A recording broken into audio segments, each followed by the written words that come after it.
Right, wando anonzi manenja atakuona mazuva ano antu amashura chaiwo chaiwo. Totosha kuti nyika yedu iri kuenda kupi, zviri kuda kuperera kupi chaiko chaiko. Anditi pane ka video kandakasangana nako kandati rega ndimboratidzawo mhuri yeZimbabwe nekuti kakutrenda mastreets esocial media.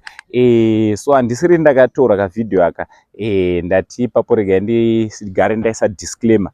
Ka video kandakaonawo pamastreets esocial media ndikati aiwa rega ndiuye nako ndizokuzivisai. So listen, sandakuradzai ka video kacho because ndoda kuti muzvionere mega zvakanga zvichiitwa nevana vechikoro. Anditi vana vechikoro tinotosha kuti vari kuzvinzwisisa here zvavari kuita panapa. But listen, if you are new to this YouTube channel, I kindly ask you to subscribe, turn on your notification bell so that every time we upload a video, you'll be notified. Nchito zvirikudi kwese kwa mhuri yeZimbabwe. Don't forget to like this video nekushare kuti vamwe vaone. Nditi zvaunongoita kupressa that share button and then otanga kushare nevamwe. So there's this other video which is trending on social media platforms, all social media platform, be it ukaenda ku Instagram, ukaenda pa Facebook, pa YouTube, karungo trenda ka video kevana vari kuproposana. Yoma 16 years vakutodanana zvekutoproposa kutoti kuproposa zvoreva kuti